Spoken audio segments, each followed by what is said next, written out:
sure they'd shoot us if we go back in the park. Yeah, and I ain't in no mood to die tonight. I like death. I like death with sex. How about you, Casey? You like sex with death? Yeah, so fuck off and die.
Hey everybody, welcome to Hellsing'S Hellhole. I'm going to be celebrating one of my favorite fucking horror movies called The Return of the Living Dead. This movie is anything to do with George Romero's classics of like Night of the Living Dead, Dawn of the Dead, and Day of the Dead. This movie is completely separate. John A. Russo, who wrote the original with George A. Romero, decided to do his own thing with The Living Dead, and his direction he wanted to go was a lot more serious than what Return of the Living Dead actually came out to be. Dan O'Bannon, who had written Alien, got his hands on it. I believe Tobe Hooper was offered it first and was going to do it, and then shit happened and he couldn't do it. But Dan O'Bannon got his hands on it and completely took everything Russo had done and just threw it out. He took it and did his own thing with it, which is a good part for all of us fans because he threw punk music to it, he had punk characters, he added a lot of comedy, which was weird, especially for a horror film back in the day, to have that much comedy mixed in with the horror.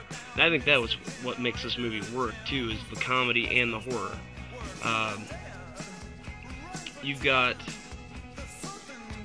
a medical company, a medical supply company, that where we come to find Freddy and Frank, and they get into trouble. They're kind of like the Scooby and Shaggy of the movie.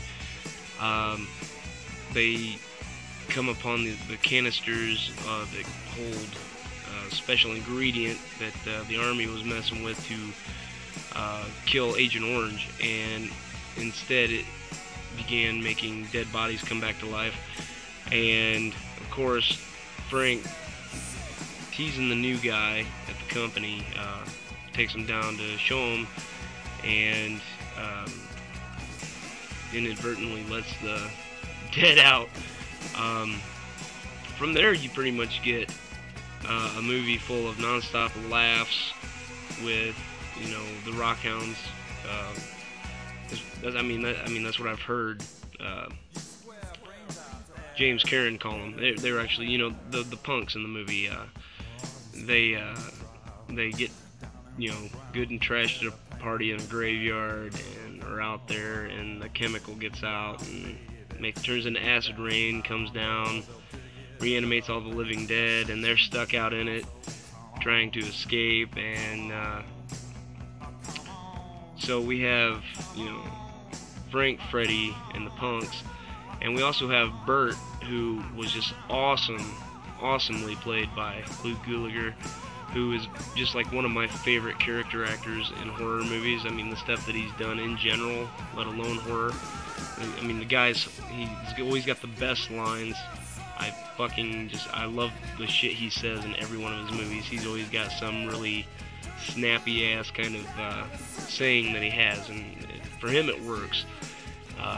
And then we have Ernie, the caretaker, well, not really the caretaker of the cemetery, but he's more like the embalmer at the local mortuary.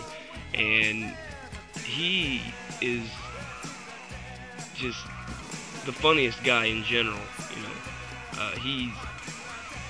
He does stuff, and he's really hardcore about it. Like, he's trying to, you know, he's trying to figure out what's all going on as it's happening. And he runs around with a old German Luger, and you know, he's pretty much blown away by what all's going on around him. And I mean, it makes for a fun movie with all the living dead talking and going after brains. This was This was actually the first movie where that's where you found out that's what they wanted. It kind of started the whole brains thing, and it's one of my favorite movies. I absolutely think it's one of the best horror comedies ever. And if Dan O'Bannon wasn't trying to make a horror comedy, he succeeded really well. Because everything just worked off of each other so great. And I would recommend this movie to everyone. And if you haven't seen it, you've been living under a fucking rock. So you need to really get out there and watch it. I know tons of people, especially in the horror music community, that love this movie. Not to mention the movie being good, but the soundtrack is just as good as the movie. It's one of those movies where it has the best soundtrack. Soundtrack has bands like 45 Grave, TSOL, The Cramps, Rocky Erickson. You have to listen to the soundtrack as well as get the movie, because both of them are well made, and they fit together so perfectly. I think that's, you know, also what helps the movie work is the music. It didn't have the traditional score. I mean, it kind of did, but the punk music that was in it, nobody was putting punk music in a movie at the time, and Dan O'Bannon did, and it really worked. And it's one of my favorite movies. You guys, if you've never seen it, please go get it, watch it, because you guys will fucking love it. It's the funnest fucking movie I've ever seen. And there's only, well, strike that. You know, I've got my setup for fun movies. I've got Return of the Living Dead. I've got Night of the Creeps. I've got Friday the 13th Part 6, Jason Lives. Texas Chainsaw Massacre 2. There's only like a handful that I can actually say are just really fun movies, and this is one of them. So if you've never seen it, get your ass out there, go get it, watch it, live it, learn it, love it, because you really won't regret watching this movie. It's one of the funnest fucking movies ever. There were a few sequels to Return of the Living Dead, but I have to say, after 3, it just really goes downhill. 3's okay. 2 is really, really decent. It's not as good as the first one, but it is equally as funny, and it equally has its scares. It is a good sequel to the Return of the Living Dead. And so if you get the chance, check out Part 2. You can watch 3, it's alright, but after 3, it just got fucking stupid. Rave to the grave. So yeah, just get out there and check out the first one, check out the second one, and have a good time doing it. So for this one, I give it 2 big devil horns, and I recommend it. You guys go fucking watch it, and I will see you later.